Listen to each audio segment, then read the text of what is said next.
16th, 2020. We're going to have an opening by Councilmember Barber.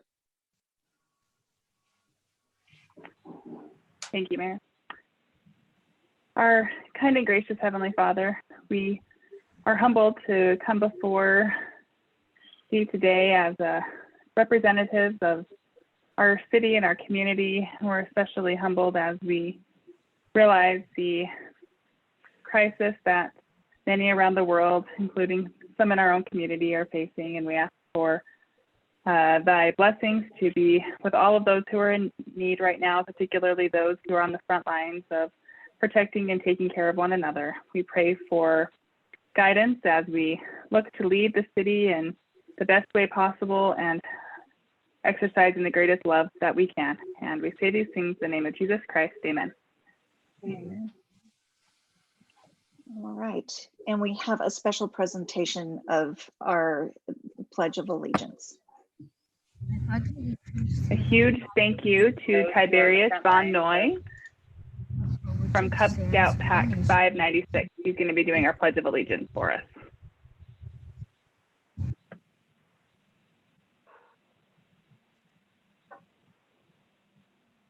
I pledge allegiance to the flag of the United States of America and to the republic for which it stands, one nation, under God, indivisible, with liberty and justice for all.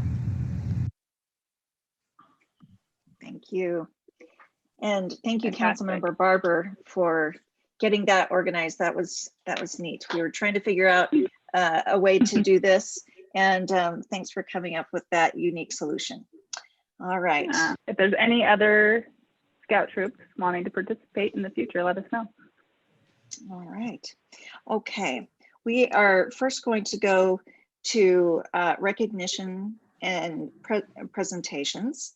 And our first presentation is our Arbor Day proclamation. So I will read that. Whereas Kaysville City, Utah has committed considerable time and resources to the urban forest and has chosen to set aside a special day for the planting of trees. And whereas this holiday called Arbor Day is observed in every state in the Union and throughout the world. And whereas trees can reduce the erosion of topsoil, cut heating and cooling costs, moderate the temperature, clean the air, produce oxygen, and provide habitat for wildlife. And whereas trees in our city increase property values, enhance the economic vitality of business areas, and beautify the community. And whereas wherever they are planted, trees are a source of joy and spiritual and mental renewal. Now, therefore, I, Katie Witt, Mayor of Kaysville City, along with the Kaysville City Council, do hereby proclaim April 24th, 2020 as Arbor Day. I also urge all citizens to support efforts to protect our trees and woodlands and to support our urban forestry program. Further, I urge all citizens to plant trees to gladden the hearts and promote the well-being of present and future generations.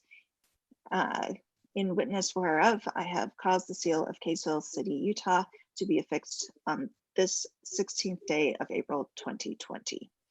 All right, so looking forward to Arbor Day.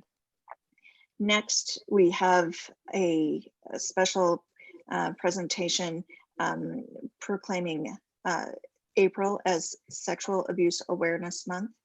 First, I will read the proclamation and then we'll have a presentation. All right. Whereas Sexual Assault Awareness Month is intended to draw attention to the fact that sexual violence is widespread and has public health implications for every community member of Kaysville City, and whereas rape, sexual assault, and sexual harassment impact our community, as seen by the statistics indicating that 1 in 5 women have experienced sexual assault by the time they complete college. Whereas we must work together to educate our community about what can be done to prevent sexual assault and how to support survivors.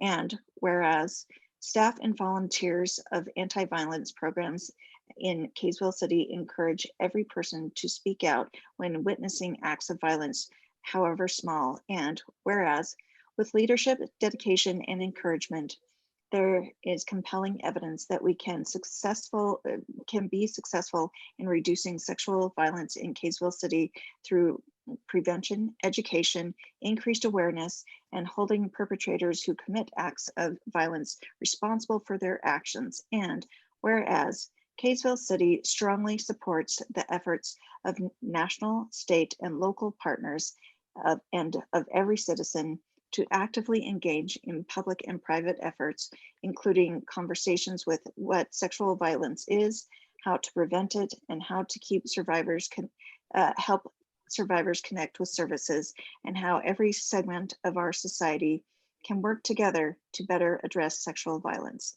Now, therefore, be it resolved that I, Katie Witt, Mayor of Kaysville City, Utah, along with the Kaysville City Council, do hereby proclaim April 2020 as Kaysville City Sexual Assault Awareness Month. In witness thereof, I have caused the seal of Kaysville City, Utah to be affixed on this 16th day of April 2020. Thank you. And I believe we have somebody here to make a presentation.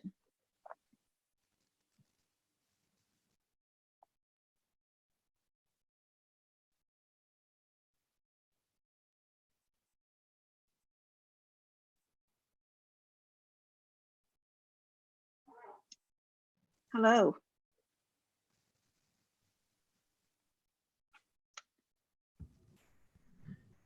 Christine's Mayor, raising her hand. I think I'll call her to be moved to a and see if- panelist. Yes, She just needs to be moved to a panelist. She's an attendee right now. she can speak. She can speak. There you go. Can you hear me? Yes, we can. Thank you. Thank you, Mayor Witt. I just wanted to take a few minutes and just first of all, tell Kaysville City as a whole how grateful we are for the support. I provided the annual report only for the council to be able to have this information going forward. I won't go through this entire document this evening. For April, for Sexual Assault Awareness Month, we had quite a few different events and awareness things planned, but in light of COVID-19, those things were slightly derailed. And so we're trying to do our best to keep everyone engaged through social media and other avenues to be able to make sure that everyone has the information about Sexual Assault Awareness Month, the importance of bringing that awareness to our communities. I just wanted to touch lightly on the processes that we are going through with COVID-19 during this important month, and the fact that we are still seeing individuals that are needing sexual assault exams. We're one of the only counties that have our own sexual assault nurse examiners group that is able to provide those exams in partnership with Intermountain Hospital and Davis Hospital. We have our own room that's set aside for us to be able to perform those examinations without having to be in the emergency rooms, which I think is vital for our individuals coming in for those exams. If you will, I think turn to the third page on the annual report right here. This is just a snapshot I wanted to share with everybody regarding the number of clients that we have served and the number of nights that we have that we've sheltered so far. If you look at the clients served, it's over 4,000 clients that we have served over this past year, which is a 38% increase from our prior fiscal year. So we have seen a significant increase in people asking for services.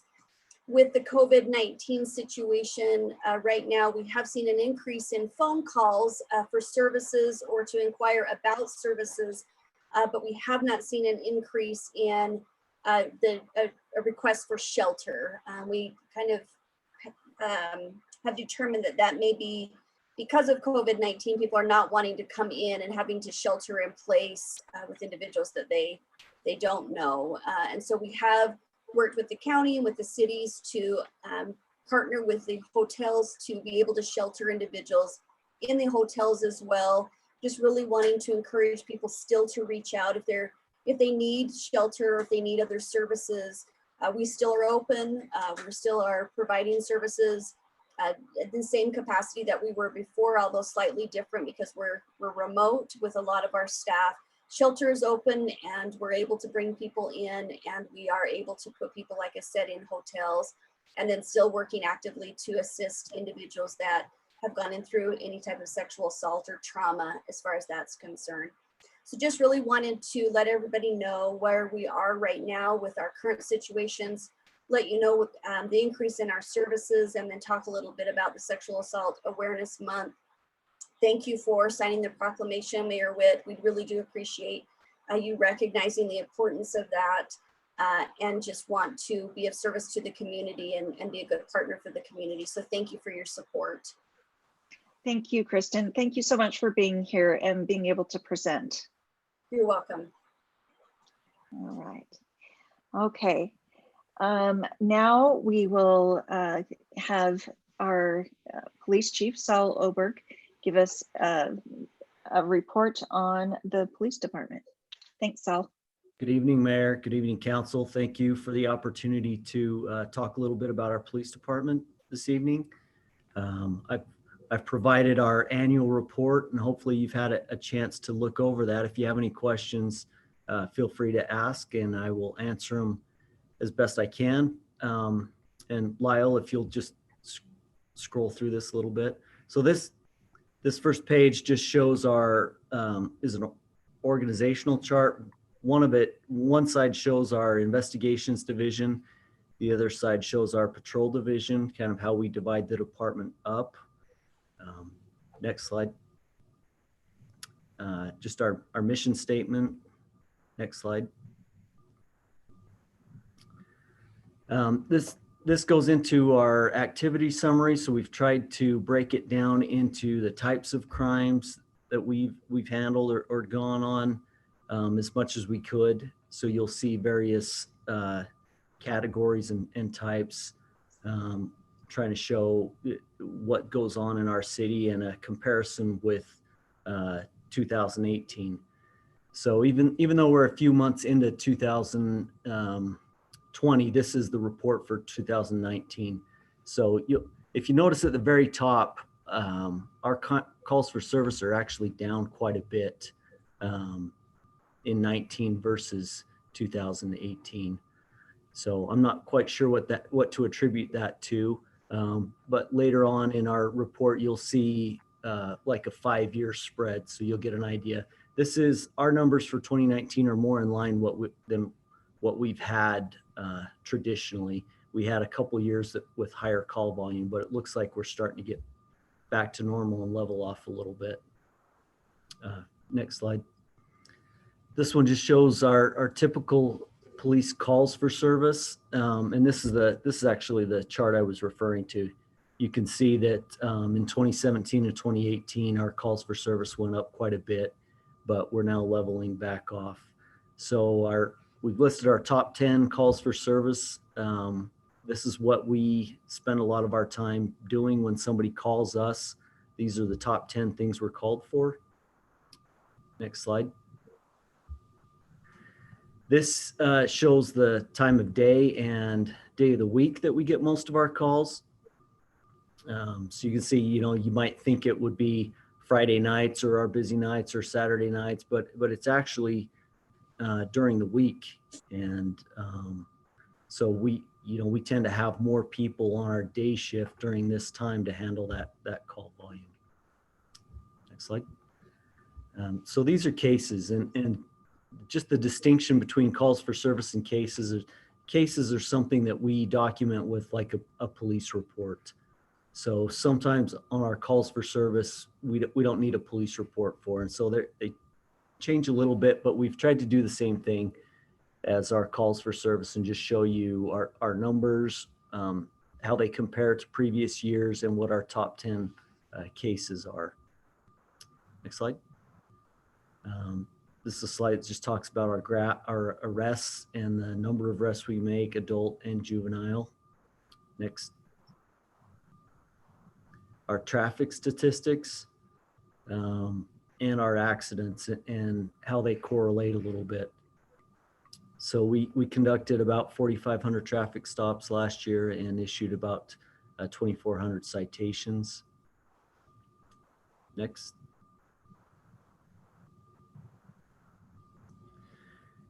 This is some of the work of our investigations division. So when we take a case that needs further investigation, we'll pass it on to our detectives or our school resource officers. We tried to show a little bit about the types and numbers of cases they've investigated.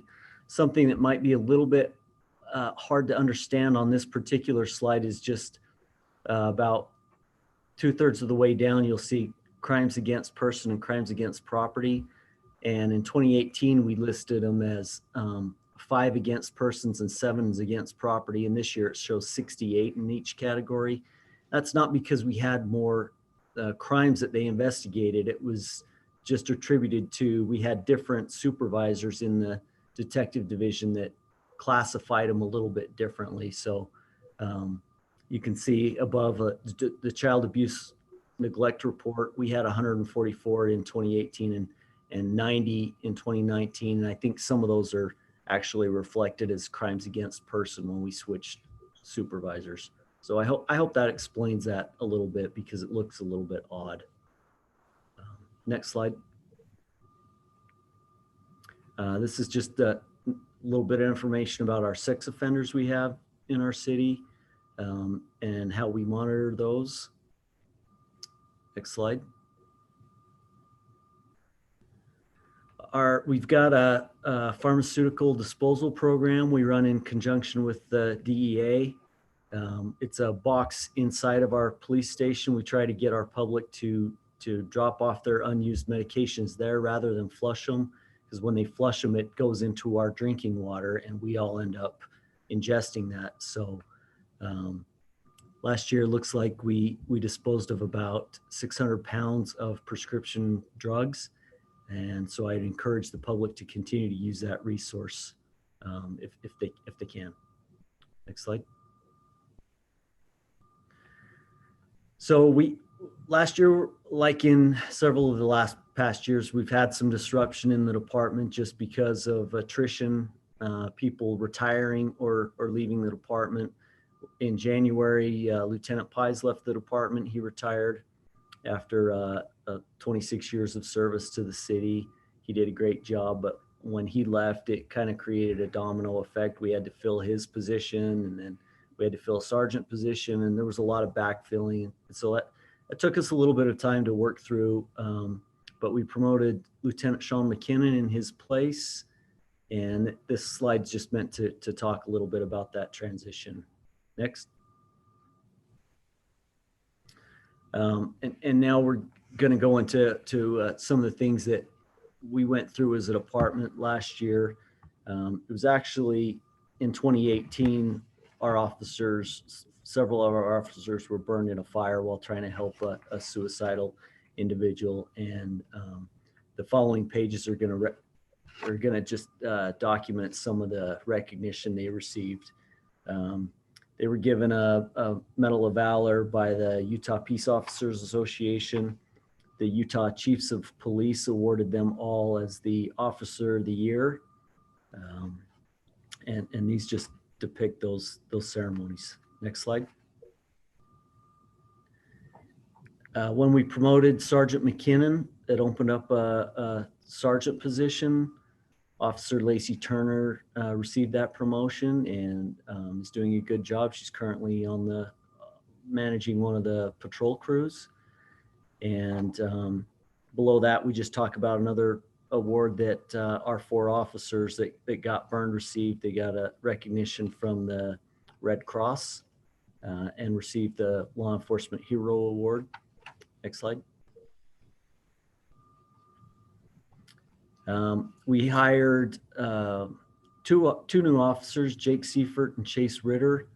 They were both brand new to police work, so we sent them through the police academy. That took us about 6 months, and then another 3 or 4 months to train them. So we ran short for quite a while trying to fill some of these positions, but we swore them in last year. They're doing a fantastic job. We also hired Officer Jensen from the Clinton Police Department. And again, top-notch officer. He's doing a great job. Next slide. Our K-9 officer Rex retired. He was getting up there in age and had some health problems and some injuries. He did a great job for us, and his handler, Officer Thurgood, did a great job for us. But we had to retire Rex last year, and now he's living with Officer Thurgood. Next. We purchased a new K-9 this year. In fact, we just barely got him on the road and through all of his training. We purchased him with beer tax money. His name is Rocky, and his handler is Officer Bartleson. So they've just completed narcotics school and patrol school, and he's a neat dog, and they're doing a great job. Good work. So that's kind of fun. Next. You can go past. This is just talking about the tour of Utah. Some of our programs that we do. This is just talks about the Cops Love Lemonade stands. Some of our community outreach that we do. This is more of our community outreach. This is Officer Stanford. He was actually deployed to Iraq, so we had to do without him last year, and that was a challenge. But it's nice to have him back finally. This talks about our K-9 ruck we did in cooperation with Hill Air Force Base and Kaysville Fire Department. Next. The virtual training, this is what I actually had scheduled to try to do with the council tonight before we had to cancel it because of this COVID-19 issue. But I promised to try to get you guys back up there. I think you'll have a lot of fun. But it's a virtual training simulation that we do with the Attorney General's office. It provides our officers some kind of real-time, real-life training scenarios to help them work through so that they're better prepared when they hit these same types of calls on the street. Next. Officer Martinez, many of you probably knew him. He didn't retire. He actually went to Homeland Security. So he left us. He was a great officer. He worked a lot of positions for us, and a lot of the council got to know him because he helped put together our traffic program that citizens will use if they want to make changes on their, get a stop sign or things like that in their neighborhoods. But Mike was with us for 9 years, did a great job, and we wish him the best with Homeland Security. Next. And KSL or KUTV2 did a spotlight on Jennifer Winchester. I have her with me here today because she needs to report on her grant along with Detective Stedman. So Jennifer this year completed an FBI program, and maybe I'll let her talk about that, but KUTV did a story on that. And so maybe this is a good time to, we might as well just finish this out, and then I'll introduce her and Officer Stedman to the group. But below that, we just talk a little bit about our trunk or treat. And I know some of you have come to that. That's always a fun event for us. We get just a lot of participation from the community. That's a good time. So if you haven't come to that, I encourage you to do so this year. And I think this year we'll have an empty parking lot again. So hopefully we're not running out into the street. Next slide. Officer Benson received the first ever Law Enforcement Impact Award from Safe Harbor Crisis Center for her work with the domestic violence shelter and the women there. And this just talks about that recognition. And below that slide talks about Officer Isaacson. She received the FOP Officer of the Year Award for all the work she did for the department. They both did a remarkable job with their particular assignments, and are still doing good work for us today. Next slide. And then at the very end of this year, we hired these two officers, Officer Bateman from, both of them actually have prior experience. Officer Bateman had experience with Sunset and Clinton, and Officer Ballard was working with Farmington Police Department. Both of them have come over and are doing good work for us today. Next. Safe Cities Utah ranked us as the 6th safest city in Utah in 2019. I think that was the 3rd year in a row that we were ranked fairly high on that list. Next. And I'll probably just stop here. The rest of this booklet just talks about our internal awards that we gave officers for life-saving, Medal of Valor, Purple Heart, things like that. We have some great officers. They do some great work, and we try to recognize those efforts once a year. It doesn't encapsulate everything our people do because that'd be impossible, but it's a snapshot of what they've done. So I encourage you to go through that and just take a look at what our people have done. Thank you, Chief. Are there any questions before I introduce Jennifer and Detective Stedman? I just want to say, why didn't you name the dog something like Suds or something like that? If it was with beer money, I don't know. It just seems like a natural fit, but it's all right. I don't think Suds sounds is cool. It might be cuter, but it's just not cool. Sick'em Suds, yeah, it doesn't work quite. So thank you. Yeah, I don't think so. Okay, good deal. All right. Any other questions I can answer for the council? Okay, let me see if I see any hands here. I see no hands. Oh, Councilmember Barber. I went with the actual hand, not the virtual hand. Sorry. Chief, I ask you this every year, but in addition to saying thank you for all that you do, my question is, how can we as a council best support your police force and the needs that you guys have?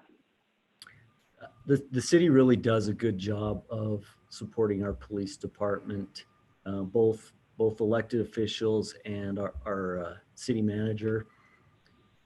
So I think we've really got most of what we need. And you know, there was but we've always got challenges. You know, we don't want to ask for more personnel than we need. We've got a fleet that's struggling, a fleet that's aging that we need some attention to. And I think later in the meeting, there's on the agenda to approve a couple of cars that I'm happy to talk about. But I think overall, the council does a good job of supporting us and has done a good job, as well as city leadership and our community at large. So I really don't have any big asks. I appreciate your interest in that. And that's probably the biggest thing that we could use help with, is just, we can't ensure public safety with just the officers we actually employ. Public safety has to be a community endeavor, and we need participation from all of our residents to really succeed. And if you can help us in that regard, then that would be huge for us. Thank you. Thank you. All right. And is Jennifer here? She is. Okay, let's have her. You got her? Okay.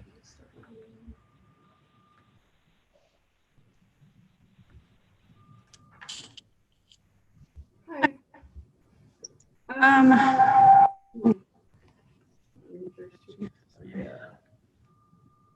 The same room.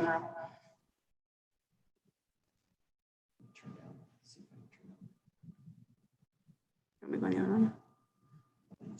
I'll use that one. Okay. I'm gonna go to Steve's. Hold on.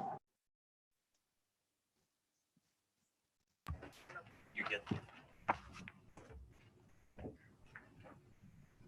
It's the only time I would be called Chief Oberg. Right. If you're lucky, yes. Yeah. Easy. Okay, so I guess I'll start by talking about this FBI program. It was actually called Elevate. We were the first one to actually do it. It was a brand new program. The FBI did some study work, their victim services, and basically found out that only 13% of law enforcement agencies have victim services in them. throughout the country. So there's a real need for it. And it was a 12-week program where there was some college coursework involved on crisis response, community, working with your community partners, and some other things on that. So I did 12 weeks of that. I actually got an A, so I feel like that should be noted here in all my classes. Well done. Well done. Thanks. And then Chief Ellington and I actually went to the FBI to Quantico for a week and did some in-class coursework as well as a practice mass casualty response activity. So it was actually really good. There was planning on, gave us a lot of tips on what we should do to start preparing if hopefully nothing like that ever happens, but if something was to happen. So that's kind of a brief overview on that. The other reason I'm here is because I need a report on my grant. I do this every year, but I know there are some new faces this year, so I'll just kind of give you an overview. We've had our victim services program now for almost 3 years. It is grant funded through the state through VOCA funds.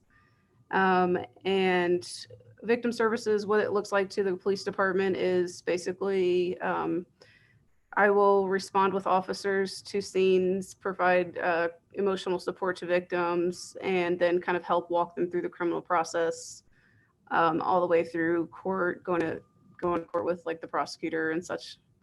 And then just connect them to resources like Safe Harbor and things of that nature. So in our overall in 3 years, we've worked, I'll give you kind of an overview of what we've done in 3 years. It's been, I've worked with 745 victims of crime. It's all crime categories. So it's not just sexual assault or domestic violence. It's burglaries, hit and runs, fatalities, just any type of crime. Sorry. Our budget is actually scheduled for 2 years. So we're set to renew next year, probably I don't know the date, but I know it ends in July, so a few months before July. And then what else? In the past year, since July of this year, we've worked with 257 victims. Of those, we've had a mix, so we've had 356 domestic violence, 150 stalking, and then there was about 100 of child abuse and sex assault cases. And then several of those cases had multiple victimizations. So you've had domestic violence, sexual assault, or a burglary and an assault, things of that nature. So that's kind of the overview on my program. I'll give you a quick transition into Detective Stedman's. We wrote But a before grant. you do, Oh, okay. so if are there any questions from council for Jennifer on this? Anything? I don't see anybody. Nope. Okay, carry on. Thanks. Okay. No, you're good. So we wrote a VOW grant for Detective Stedman, basically funding his position, which is its purpose is just to provide additional investigative support for domestic violence, sex assault, and stalking victims.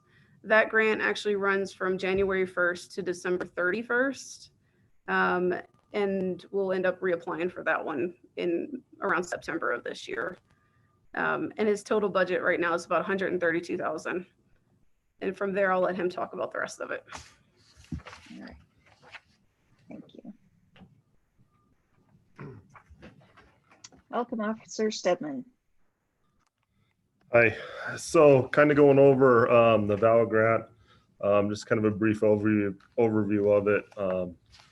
On that, the cases that I investigate are sexual assault, stalking, dating violence, domestic violence cases. On that, the victims on it, male and female, they have to be 11 years old or over for me to cover them on the grant. So on the grant, it's projected for the year-long case or year-long grant that I investigate 180 cases. For the first 3 months, starting on January, I've investigated 83 cases to this point.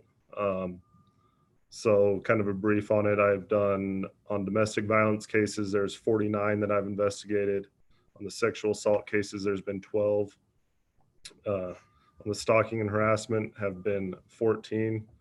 And then secondary victims, which would be like children of that had witnessed domestic violence, is 8 cases, which is pretty much doubling what we projected would be on the grant. And my caseload has been pretty heavy in comparison to where we are. So like the caseload on those cases has probably gone up. And I think it's to attribute to the training that we've gotten from the grant on the domestic violence and sexual assault and the stalking, which we've been able to pass down to officers. It's also assisted with having a detective assigned to just those cases, gives us more time to follow up and investigate those crimes a lot better, and get more information with just having a detective assigned to them. Some of the trainings that we have done up until this point was we did a strangulation training, which I think gets missed in a lot of domestic violence cases, because we have increased on our felony charges that we have gotten on that. And I think it's to attribute that we have gotten better training on it from this grant with that training. So kind of some of the future plans that we have with this, we've developed,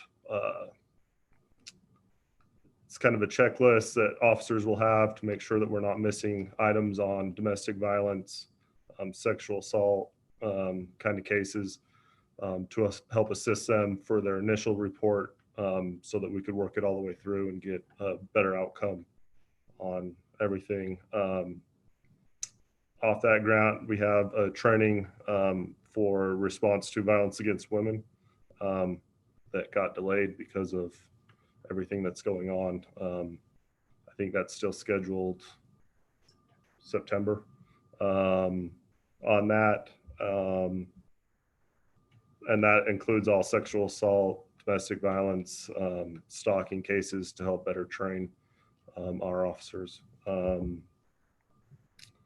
And there we are doing a collaboration project video. There's going to be 3 videos to help victims with domestic violence, sexual assault, and stalking that's going to be going out with this grant. Any questions for me? All right. Any questions? Councilmember Tran. It sounds like you've been busy. I'm impressed with all that. I just have a question. Since you said that you've done about double that you originally anticipated you'd have to do, does that mean when you apply for the grant this next go around, you can ask for increased funding, or does it allow you to even do more since you've accomplished so much? Yes, yeah, it should help on that with our projected numbers being where they're at. Okay, that's impressive. Thank you. Any other questions from council? Hey, nope. Okay. Thank you. Thank you so much. All We you appreciate do. your time. Okay. If I could just add, these Please. two doing a remarkable job with this program and their supervisors.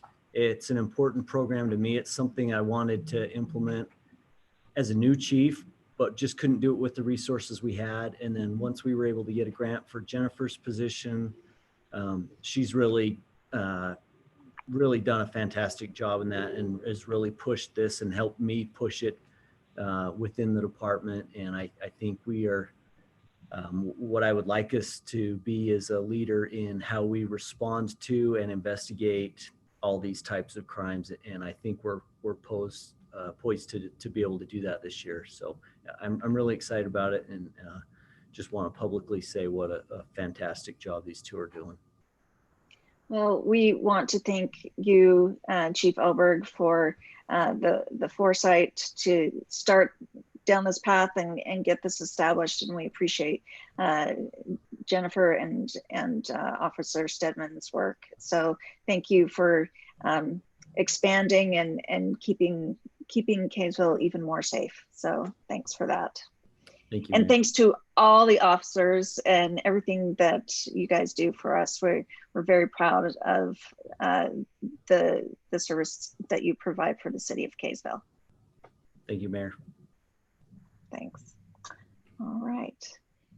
Okay, now we're going to move on to any declaration of conflicts of interest. Do we have any conflicts of interest from council members? Nope, see none. Okay, we'll go on to item 4, our consent agenda. I will entertain a motion on this at this time. Did I see a hand? No, I was turning off my mute. Okay. All right. I'll make Anyone? a motion. I'll make a Thank you. motion to accept the consent items A through D. Thank you. Second. I'll second. Okay, great. It's been moved by Councilmember Blackham, seconded by Councilmember Tran. Let's vote, and we'll start with Councilmember Adams. Aye. Barber, She's on mute, but I think her voice looked like it said aye. okay. Councilmember Lortz, Aye. Councilmember Tran, Aye. and Councilmember Blackham. Aye. Okay, thank you. All right, thank you for that. Okay, now we're going to move on to our action items, and I just want to take a moment to explain to our audience members. So usually how we do our action items, we'll have a presentation from staff, and then we will usually have a period of time for public comment. Now, what happens with public comment is, for the time being, what we're going to need you to do, if you have something that you want to discuss or have 3 minutes to comment on, you need to contact through it's Kaysville Live. There's information on kaysvillelive.com, but you will submit a request to be able to speak to that item, and it needs to be done by 4 o'clock.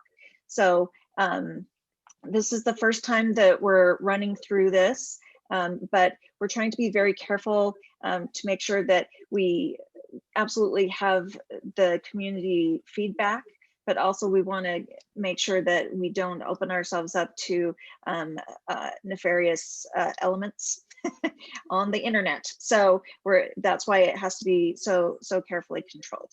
So so what we'll do is we'll have a presentation, any comments that have been prearranged, and then it'll go to council to discuss and move. All right. Anne Marie, do we have any, if we have any comments, will you send them to me, please? All right. Let's go to A, Kaysville City Personnel Rules and Regulations, changes to section 3.17, benefits and administration waiver of coverage. Shane Scott, please. Thanks, Mayor. We discussed this at a little bit greater length last time in our work meeting. This simply is a change to our human resource manual to allow employees to opt out of our health insurance coverage if they so choose, if they can verify that they have coverage in some other manner.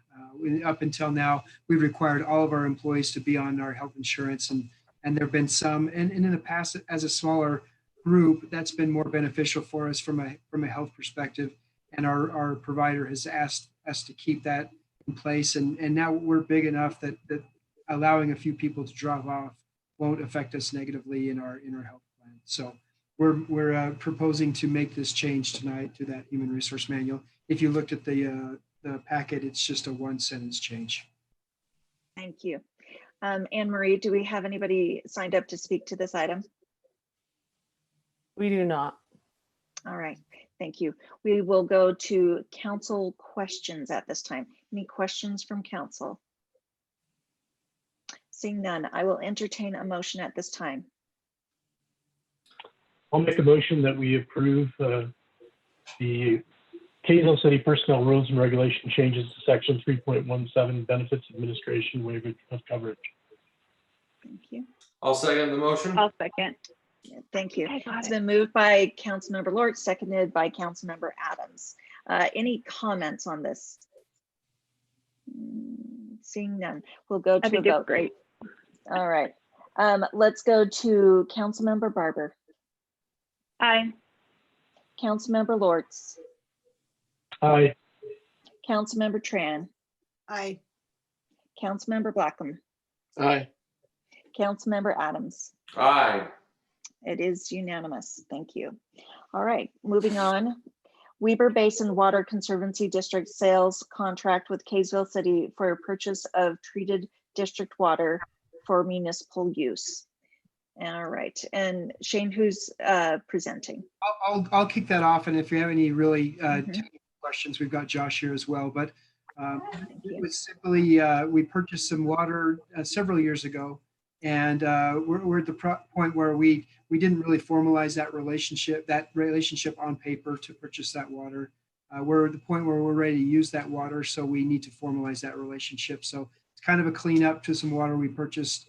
I think it's been more than 5 years ago, so it's been quite some time. We just haven't been using the water, so it wasn't really an issue yet. So this would just formalize that relationship to purchase that acre feet of water and start using that in our system. Okay, thank you. Anne Marie, do we have anybody to speak to this item from the We do public? not. All right, thank you. We'll go to council questions at this time. Questions from council. I see none. Okay, let's go. I will entertain a motion at this time. I will make the motion that we approve the water sales contract, Weber Basin Water Conservatory District in Kaysville City. Thank you. I'll second. Okay, it's been moved by Councilmember Adams and seconded by Councilmember Barber. Any comments at this time? Seeing none, we'll go to a vote. Councilmember Lortz, Aye. Councilmember Tran, Aye. Councilmember Blackham, Aye. Councilmember Adams, Aye. Councilmember Barber. Aye. Okay, voting is unanimous. Thank you. All right, moving on to C, rezone of 3.75 acres of property located at 706 South Angel Street from RA Residential Agricultural to RILD Single Family Low Density Zoning District for Vernon Smith. All right. Do we have Lyle? Yes, Mayor, and if I may, I do this to you regularly. Item D is related to the same topic. If you would desire, Let's we do can them introduce, both. but we would still look for a separate vote on each item. And Lyle, do we have the applicant here with us as well?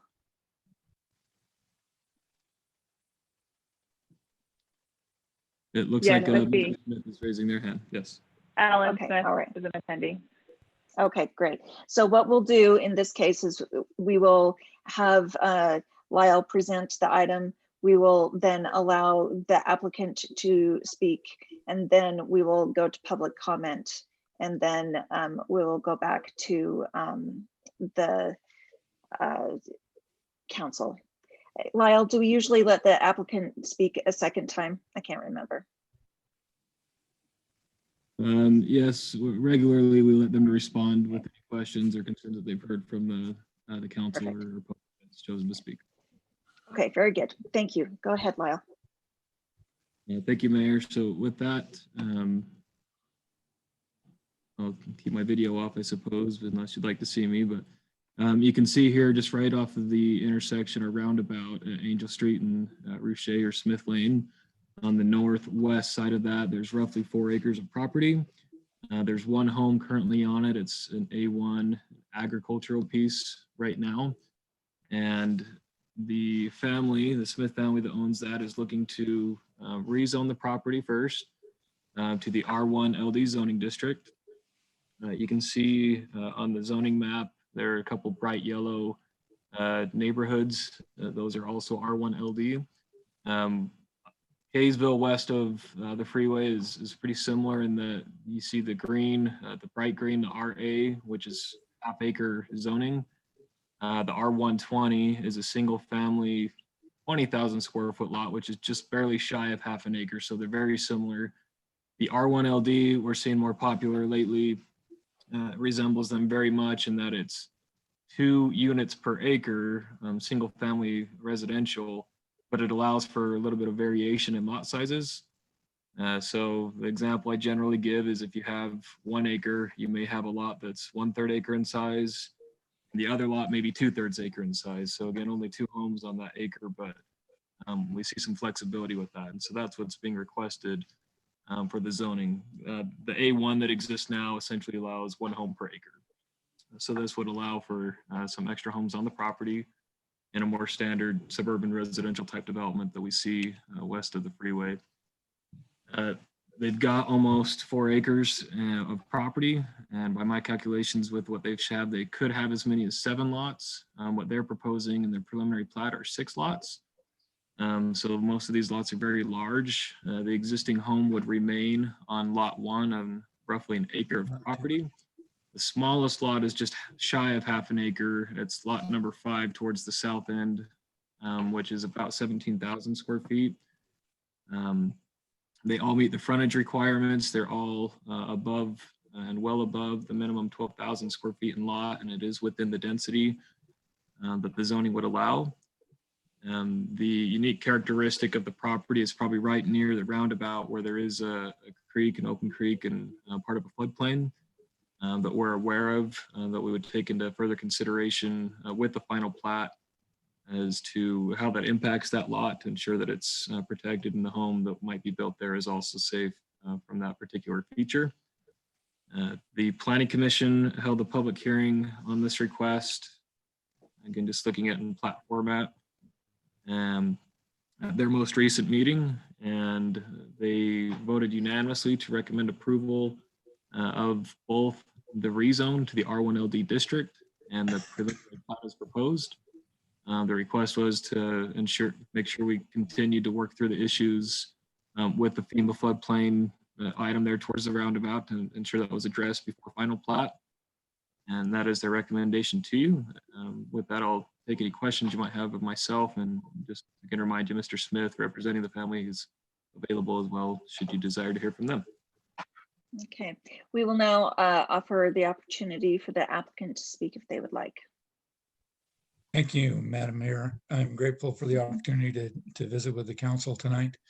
I am the trustee of the James A. and Ramala L. Smith Revocable Trust. My father died about a year ago, and my siblings and I are scattered all over everywhere. So it's time for us to take the last acreage that have been in the family for 170 years and split it up and try and see if we can make better use of the property than what's going on there now. My brothers will remain in the home that exists there, and we're just subdividing the remaining lots so that they can be more marketable. The southernmost lot where the stream is running through it has been, the flow in that stream likely has been substantially altered with the rerouting of the creek from the east side of Angel Street to being piped down the middle of the road. That just happened last summer and fall, and now it feeds into that stream down on the other end. And as a result of the rerouting of the water into the street and in pipes, much of the land on the south end has been increased in height. We allowed the city to use that as a depository for some of the materials that they were using and pulling out of the street. So I don't think we've applied, or we're in the process of applying for a reconsideration from FEMA on the floodplain. But we particularly chose to make that lot 3/4 of an acre so that it would be a buildable site just north of the stream. And so we did a 3/4 acre lot there and a little bit smaller lot in the next one north. And that's the rest of them are all half acre or a little bit more. So we're right at a half an acre, except for the house lot, which remains at an acre. And that's actually lot 2. I think Lyle referred to the house lot as lot 1. I think it's actually lot 2. Any questions from the council or from you, Madam Mayor, to me? Let's see. Anne Marie, do we have any public signed up to speak to this item? We do not. Okay, great. All right, so we will go to questions from council. Anybody have questions on this? All right, I see no one. Councilmember Tran, please. I just have one question about that lot you were just talking about. So you said that the elevations been built up, I guess. So is that lot, does it flood currently now that dirt's been added to it, or? No, it hasn't flooded in years. It is part of the irrigation system still, though. So we do get some headwater backing up into that stream bed every year during irrigation season, but it's never overflowed the banks in my lifetime, and I'm 60 plus years old. Okay. And the flow to that area is now restricted further because of the size of the pipes that the water flows down in the street. Okay, thank you. All right, any other questions? Any questions? Mayor, I had a question. Yes, Councilmember Barber. And I think you can see it on the image there. My question was just if any of the connectivity of the sidewalks that are there to the roundabout, if anything like that will change where it's right by the school. The only thing I would know of is that we might have to have some additional cutouts. I believe right now there's only one cutout just to the north end of lot number 5, I believe. Mm-hmm. And then we have 2 cutouts going.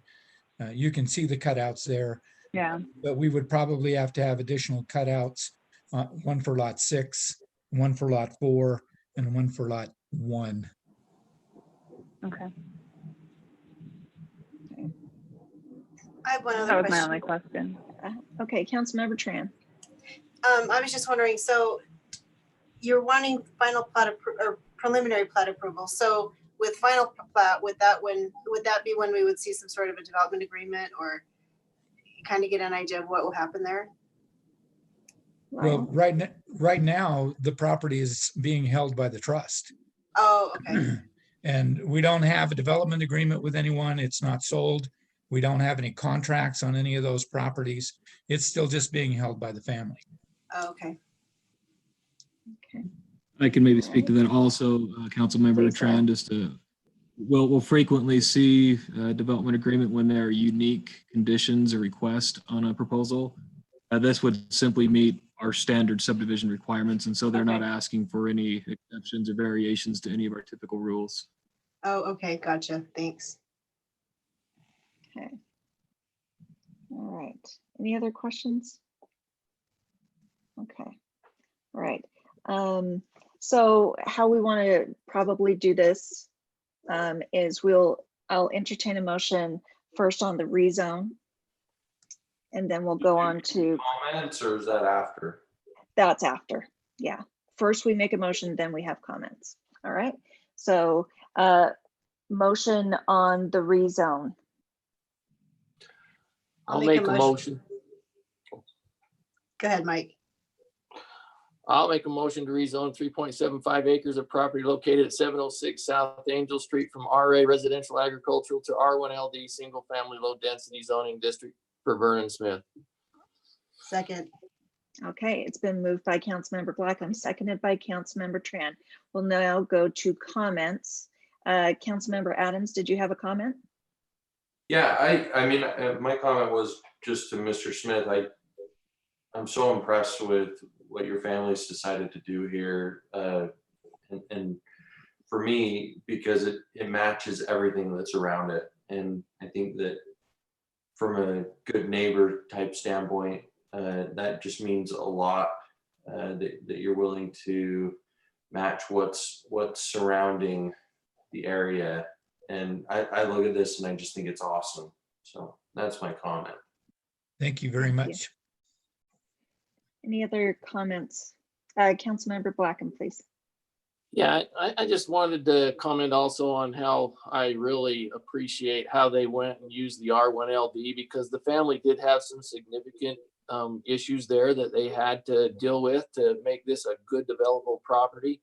And I think they've used that R1LD as good as anybody has. And I really commend them on doing that, because I was contacted by one of the homeowners down there. And once he realized what they were doing, had absolutely no issues whatsoever. Thank you. All right. Any other comments? Okay. Seeing none, we'll go to a vote on the rezone. Councilmember Tran. Aye. Councilmember Blackham. Aye. Councilmember Adams. Aye. Councilmember Barber. Aye. Councilmember Lortz. Aye. Okay, motion is unanimous. Let's go to the preliminary plat approval. I'll make a We motion have- that we approve the preliminary plat approval for the James Place subdivision located at 706 South Angel Street, Vernon Smith. Okay. Do we have a I'll second? second. Okay, it's been moved by Councilmember Adams, seconded by Councilmember Lortz. Councilmember Blackham. Oh, Aye. forgive me. I Oh. forgot to ask for comments. Any comments, council members? Don't see any. And So maybe we'll- I didn't ask this in the question, and maybe it's not important, but Mr. Smith has mentioned that it was the for the trust. Is there any issue that we have it for Vernon and not for the trust, or does that not matter? Vernon is the resident. He and my brother Philip live on the property, but I'm the trustee and therefore the legal owner of the property. Okay, I just, as long as it doesn't seem like it's an issue that we're not approving it for the trust. That was, I don't know, maybe silly, but I'm not sure why Vernon's name was associated with it. He's my younger brother and lives in the residence, and because he's local, that's probably why his name was associated with it. But it is owned by my parents' trust, and I'm the trustee.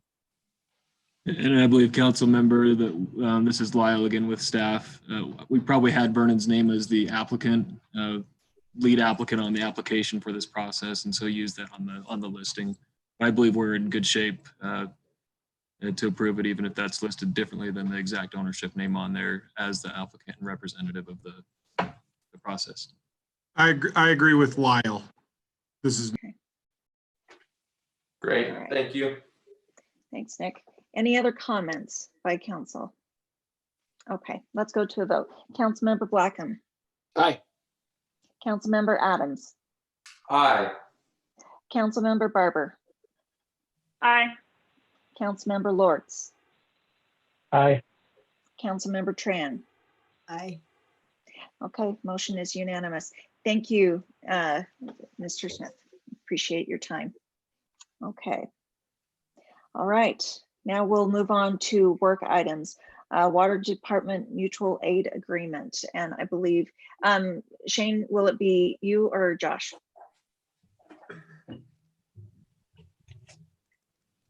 Or Nick? I'm planning on taking that, Mayor. Okay, all right. Thank you. Yeah, thank you, Mayor and Council, for having us together tonight.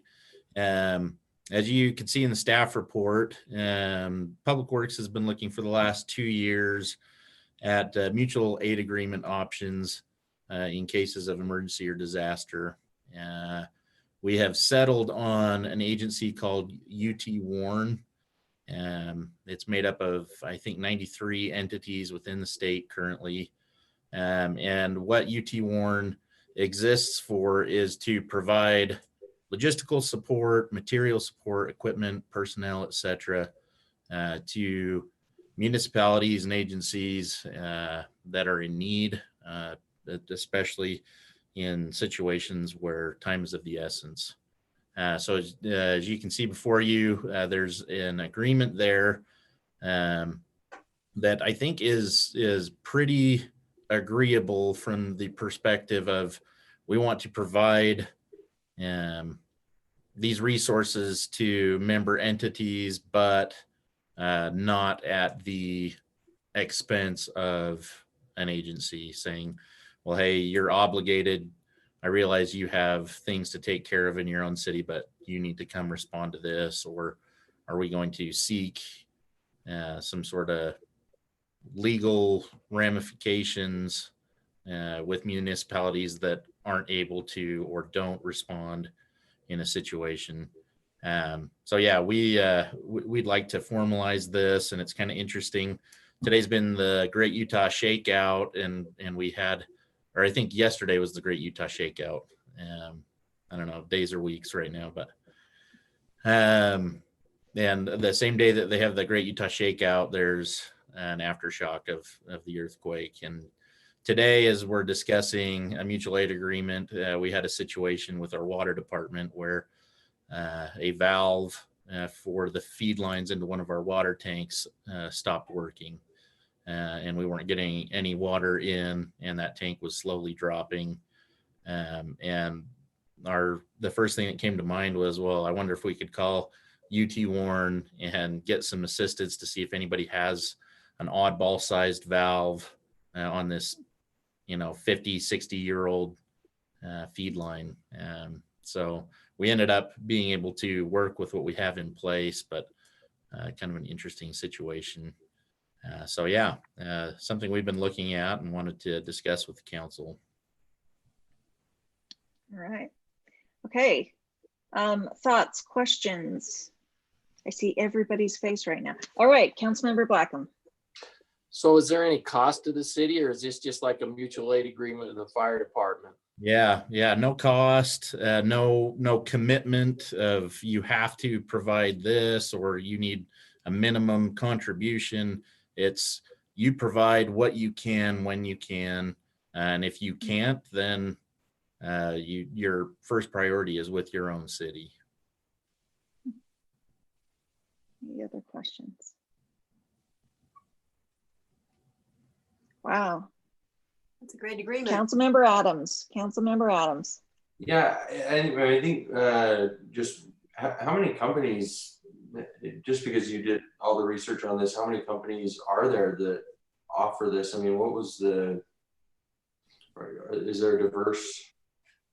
Not really. So UT Warren, the thing we liked about that is it kind of takes care of the administration side of a mutual aid agreement, where otherwise we're left required to go city by city or agency by agency and set up an individual agreement or come up with our own collective agreement for a group of municipalities. So there are some resources available through APWA, the American Public Works Association, and AWWA, American Water Works Association.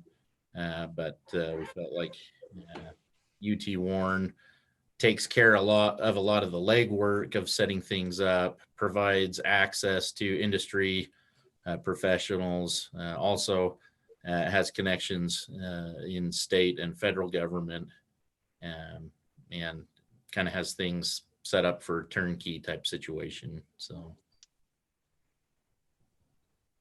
Okay.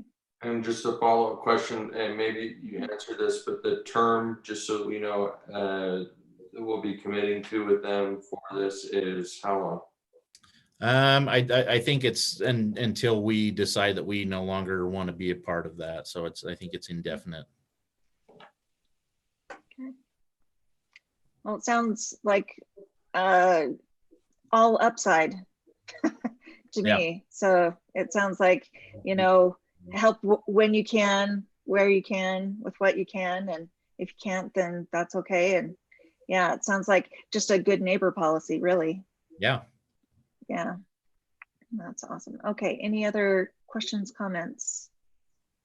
Mayor, if I could, I just looked and I'm not disagreeing with Josh. It does look like we would renew the contract in perpetually, but it does have an initial 50-year term.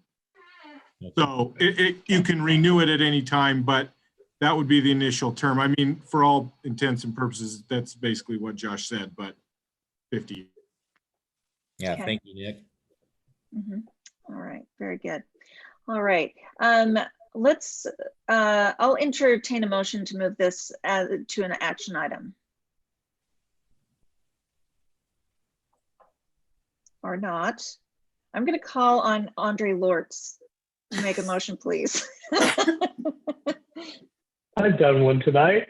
I move that we move the mutual aid agreement to an action item. Thank you. Second. Thank you. All right, it's been moved by Councilmember Lortz and seconded by Councilmember Tran. Councilmember Adams. Oh, first I should ask for comments. Any comments? No. Okay. Councilmember Adams. Aye. Barber. Aye. Lortz. Aye. Tran. Aye. Blackham. Aye. All right. Motion is unanimous. Thank you so much, Josh. Appreciate it. All right. Okay. Okay. And now we're gonna go to call to the public. Now, similarly, if you, for future reference, if you want to speak at call to the public, you will have to submit your name prior to 4 o'clock on council days. Information is at kaysvillelive.com.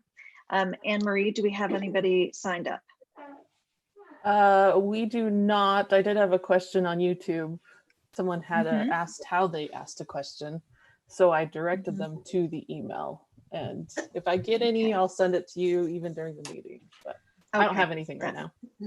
And it's kaysvillelive.com, right, Anne Marie? Do people go to? That's the website, yes, where that's where they would sign up to speak. Yeah. But they can also email comments too, either way. It just has all the steps laid out there really nicely. Yeah. Yeah, and we appreciate so much our citizens for learning this new system for the time being. We spoke as a council about how we really do want to make sure that we still involve the community. And so please, if luckily we didn't have anything controversial tonight, so that's handy. But we want to make sure that we hear from our residents. All right, but we will not have call to the public unless somebody emails really quick. Let's go to council member reports, and Anne-Marie, if somebody sends you an email in that time, we'll go back to call to the public, all right? Okay, let's, so council member reports. Anybody have anything specific this evening? Let's go with council member Lortz. I just wanted to make sure that we announce that the American Public Power Association awarded Kaysville as one of the most reliable public utilities in the nation, not just in Utah, but across the nation. So top 25%, congratulations to our power department. They've done a fantastic job keeping us reliable with electricity, even in earthquakes. Wonderful. We'll go to Councilmember Blackham, then Councilmember Adams. Yeah, I just wanted to say that we started doing development meetings again on Monday mornings, and is also into the city today, and development is going strong.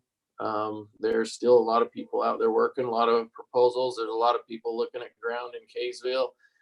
Building permits are staying steady. There's a lot going on. And I know Josh's department now is working up on 89, and they're having some challenges up there, trying to get things done up there. And so it's the workload's on, it's full load. All right.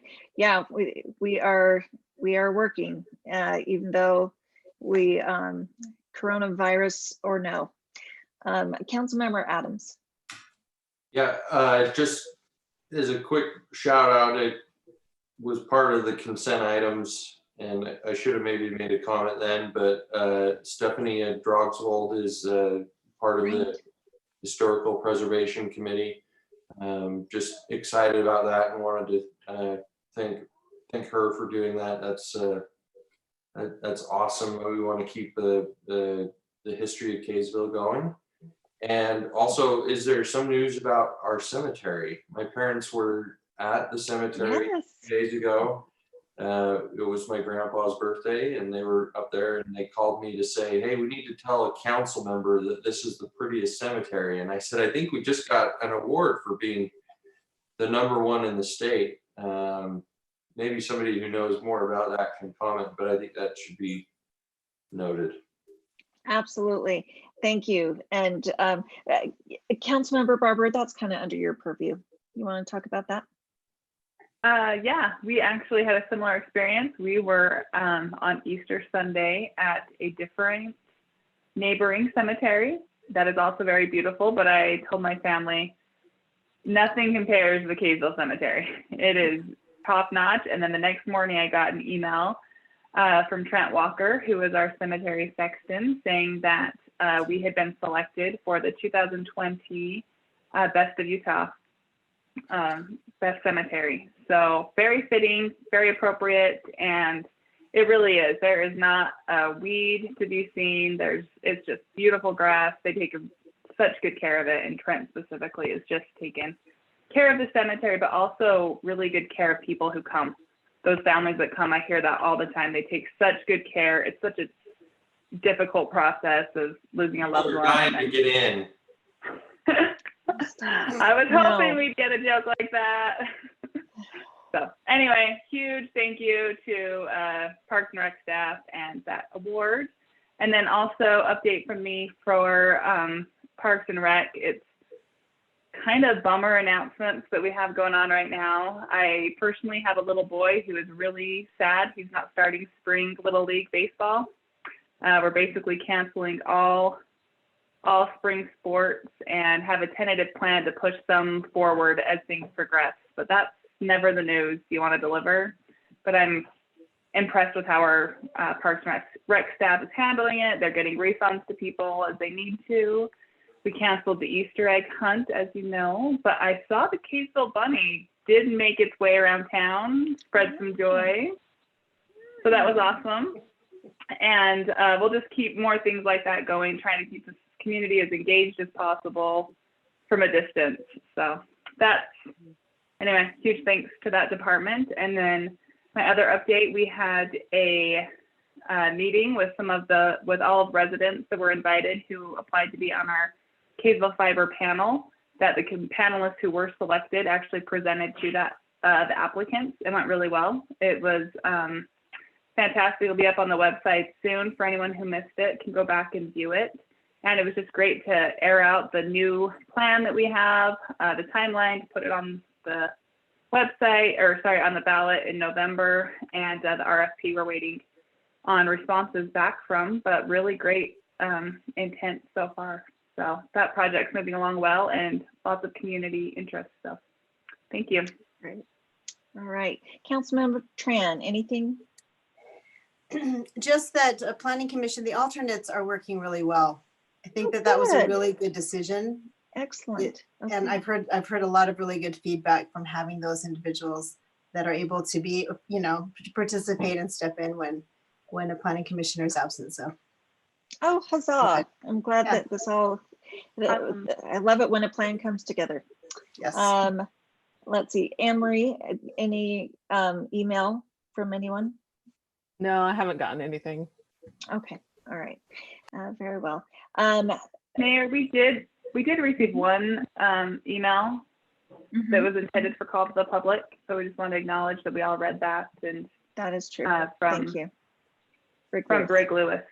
Yep. And so we received that. We all went over it, basically saying some concerns with this economy, where we're at right now, if I'm remembering correctly, and some good things to bring up to all of us. So thank you, Greg. Great. Thank you. All right. I'll just give a brief report. The mayors of Davis County, we all, and the city managers, we meet on Monday afternoons with the county health department to kind of go over what's going on in the county. So we have had, I think our city is doing really well overall, and the county is doing really well overall, and to combat coronavirus. And so we are watching the horizon, as it were. We're getting a lot of questions in regards to summer plans, and we're going to wait a little bit longer before we make any decisions about the summer. But we're going to try to come up with some fun solutions if we have to make changes. Shane, anything from you? Mayor, maybe just briefly piggybacking on what Councilmember Blackham said about meeting with development, meeting more regularly. We kind of put that on hold for the first couple of weeks of quarantine and the stay home, stay safe directives. But we're really getting back into a lot of the city business, and I think that's really exciting to see. We did so much changing and pivoting in the first couple of weeks of this pandemic that I think it's been nice to, even though we're in a kind of a new normal, that we are getting back to city business. And as Councilmember Blackham said, there's a lot still going on. As much as we had to put some things on the back burner, I think things have normalized in a very abnormal way, I guess. So, yes, stabilized, maybe stabilized is the word. Yeah. And I do also want to give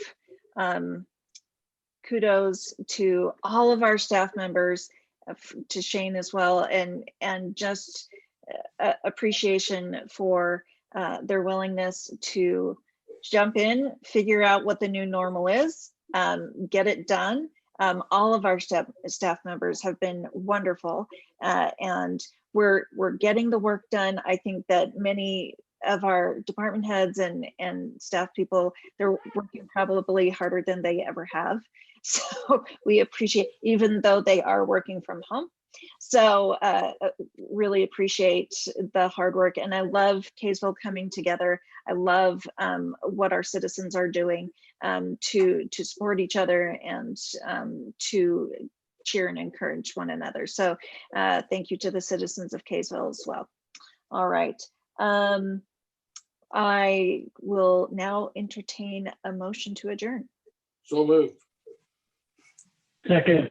Second. Okay, it's been moved and seconded. All in favor? Aye. Aye. Aye. Okay, Aye. wonderful. Thank you, guys. Appreciate it. Thanks, everybody. Thanks. It got dark.